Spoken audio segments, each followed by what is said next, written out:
Hello and welcome back to The Bigger Pixel with your host, the Gaming Mandroid. And this week we are taking a look at yet another game that has recently become free for Xbox Gold subscribers on the Xbox One, and that is Styx, Master of Shadows. Now this is an infiltration stealth game brought to you by Cyanide Studios, a French independent game developer that was founded in 2000 by ex-Ubisoft employees. They did start with some pro cycling managers, so they did start basically going down the sports path that they had experience coming from, but since have created several fantasy games, other worlds of their own. They've done actually a Game of Thrones RPG, as well as Blood Bowl, which is an adaptation of a pretty popular, I believe, tabletop game. So they've definitely branched out since 2000, and they've been doing all kinds of different things. And Styx takes place exclusively within the Tower of Akanash, which is some kind of fortress that essentially holds the world tree and the heart of the tree. Now, honestly, I'm a little foggy on what all of these factors are, but I believe that this heart of the tree is the source of amber, which is this substance that you as Styx are definitely going to use to kind of fuel your powers, and the other races of this world, the humans, elves, and orcs, all seem to value the amber as well. But we're going to start by being captured and interrogated actually here in the Tower of Akanash at the very beginning of the game. My name is Styx. I've never seen anything that looks like you. I am one of a kind. But is Styx really one of a kind?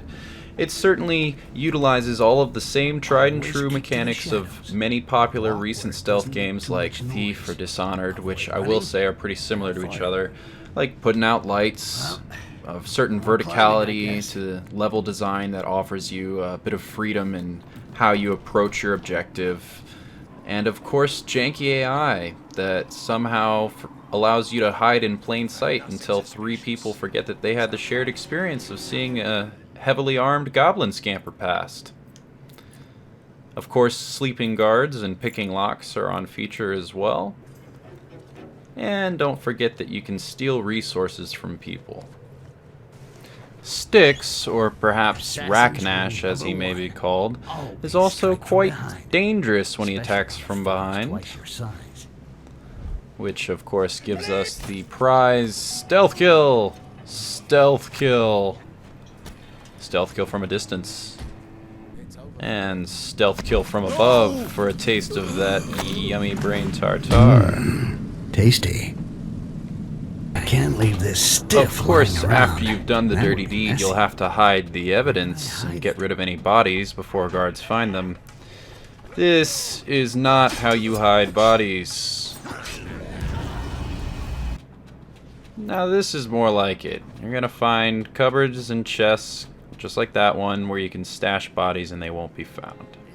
But maybe you want to kill somebody and not have to worry about the body. You can do that by using some of the environmental prop pieces around to cause accidents to occur, such as poisoning people's food, like we see here, which does take a little while to set in. You'll see these guards fall over dead, but the good thing about it, like all of these other environmental traps we're going to see, is that even if the body is found, it doesn't count as a body discovered because the people will assume that they died as a result of this accident. And of course, these various environmental hazards come in all the same cliche flavors that we know and love, like the unrealistically oversized chandelier hanging precariously above 6 people. And of course, the classic steam vent, although this is technically an amber vent. Anyways, you get the gist. But all of these mechanics, none of them are really original, but they are what stealth players have come to love. Now, where Styx sets himself apart is with the storytelling and character. He's really a funny guy. There ain't anyone who looks like me. That's why your mother liked me so much. Now fuck off. I got work to do. He's got a lot of flavor and spunk. But what will you actually be doing in the game? Well, you're going to be collecting tokens like these. They're basically all generic, look the same, but they're basically the loot. And then there's also, you know, the one unique loot item per level. Now, most levels will have 3 to 4 zones, and only one of those zones is going to have one of these relic items, these unique loot items. And they generally require a little bit more involved of some kind of problem solving, like we see here. That one involved distracting the protectors. And then you get the relic, and you get some bonus points, insignia points that you collect. And then there will also be, you know, side objectives that get assigned to you, like this assassination mission here. And just as you play through the level, following that cutscene, eventually you'll come across the target and it'll be highlighted for you. This guy Godbert here. And we'll use the old chandelier trope here. That makes short work of him. And that's some extra side objective completed points for us that we have accrued. And what are we going to use these points for? Well, at the end of the mission, you'll see that it's all laid out for you. There's basically one objective here on the right for each zone I was in, plus the insignias that you can unlock, right? For doing things, all the basic challenges for a stealth game, you know, never being seen, never killing any enemies, all that. But after the mission's done, you'll go back to your hideout and open up your skills menu here, and this is your chance to buy new skills. And there's a lot on offer, so this is where Styx is starting to get a little bit deep, and this is where it really started catching me, and I decided I was really quite partial to this game. So you can upgrade your various abilities, or perhaps gain more equipment. There's a lot of equipment that's useful. You know, you've got your health potions, amber potions, and throwing knives for the distance kills, but also the more basic things like this ball of sand.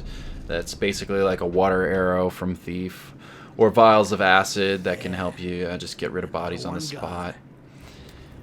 And then there's your abilities as well. Like I said, that these can be upgraded, like your classic Thief Vision, Amber Vision here, that highlights all kinds of things in the environment. You know, the things you can climb on, enemies, all that. And then, of course, there's the best, most quintessential stealth skill of all, invisibility, and it can get you out of a jam just like it does here. You know, it doesn't last very long, and in fact that meter that determines its length decreases faster the more that you move.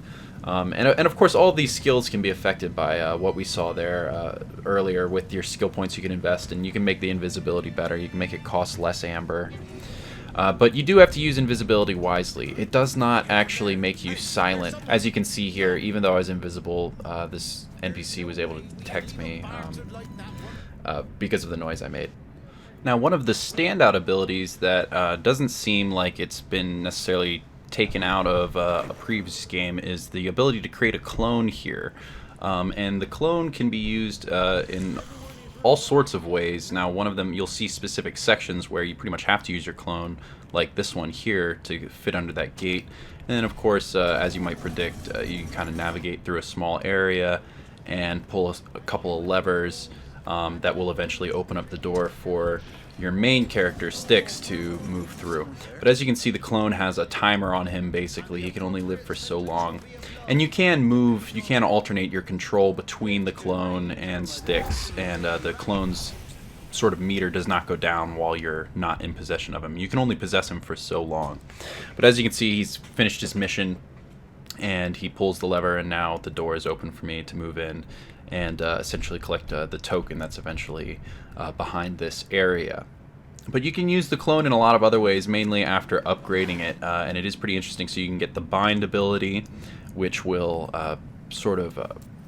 it'll exactly bind an enemy and hold them, so you can either sneak past, or you can come up and get a kill on them real quick, like this.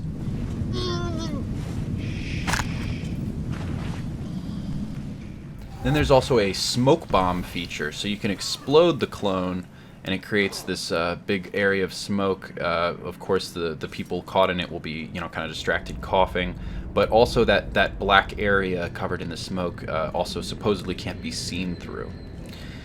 And once upgrading the clone even further, you can actually make it go invisible itself, which does not cost any of your own amber. But perhaps most interestingly, I'd say, is the ability to set a trap like I just did in that cupboard. So you set the trap, and then any enemy that walks past just gets grabbed right up. And this actually is an effective way to defeat certain enemies that can't be killed normally. And there are alternate enemies now. I don't have the elves or the orcs captured anywhere in this video, but as you can see here, these are the robies, as they call them, the glowing radroaches, legendary radroach. Anyways, they're the kind of classic stealth alternate enemy that is basically blind but has a really sensitive hearing, so you have to move very slowly, make sure you don't bump into any items. That bucket over there, for example, if I walked into that would like make a bunch of noise as it fell over, and that would certainly draw the Roby to me. But from what I understand, the orcs are these big giants that seem to be asleep half the time. They seem like kind of like a gimmicky type of enemy type that you're not going to encounter that much. But towards the end game, you're going to start dealing with the elves, and the elves are just basically stronger human enemies. They have better hearing, they're more sensitive, and they can't be traditionally stealth killed. From what I've seen, just sneaking up on them isn't enough. You have to either use a throwing knife, or you could use that pounce ability, it's called, with the clone that I showed you earlier in the cabinet. And of the environmental objects, hazards will still kill the elves or the heavily armored guards as well. But outside of all this, what makes Styx great? I mean, I think it has great story building. It has some nice art on feature that you can see here. And while the plot is a little hazy to me, I understand that there is a pretty good plot twist at the end. I have not finished this game yet, but the ending must be pretty good because a sequel has already been announced that's actually slated to be releasing later this year in 2016, and that is called Styx Shards of Darkness. So I'm actually probably looking forward to that, even though I haven't finished this one yet.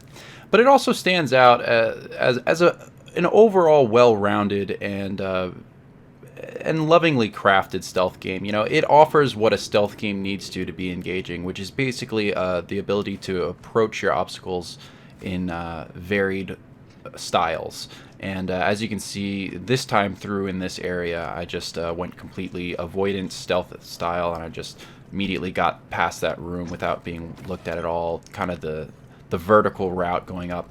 But on this time round, I'm going to kind of go the more direct route, and I'm going to pull that lever, open up the door, and just take down each of these guards one at a time. And it's with some of these kill abilities, you can play the game very differently, very aggressively, or you can go for the kind of ghost playthrough where no one sees you, you leave no trace, you don't kill anyone. These stealth games, they're generally successful. The people who like these games are the masochists that like to inflict their own challenges. Things like, can I play through the level in 15 minutes, picking up every single token without being seen or taking down any enemies, And guess what? Yeah, you can. It'd be really hard, but that's the allure, is that you can play this game how you want, and you can be very aggressive. Now, I will say that the combat, I don't have much footage of it right here, but if you get completely detected and you're in open combat, it's a parrying system basically. The only way to attack your enemies is to parry their attack and then do this counterattack that's just going to automatically kill them. But that's a punishing combat system. If you get seen and there's more than 2 people there, don't expect to survive. I mean, you need to take the first one out right off the bat. But anyways, is this game worth it? I think this game is fantastic. It's a great value at $30. And hopefully this video is releasing with just enough time for you to get it for free if you're on Xbox One. For free, you should definitely get it. For $30, I still think it's worth it. This is a revisit of classic mechanics. If you're a stealth game player, this is going to scratch the itch. I mean, it's built off of all of the same mechanics that are familiar and at this point intuitive to the stealth genre. and you're gonna enjoy getting a little bit immersed in the particular flavor of this story. So that's just about it for Styx, Master of Shadows. I am, as always, your host, the Gaming Mandroid, and I hope you'll be staying tuned to the Bigger Pixel, where we're going to be bringing you more Fallout 4 videos and more review videos for games as we go on in the upcoming months.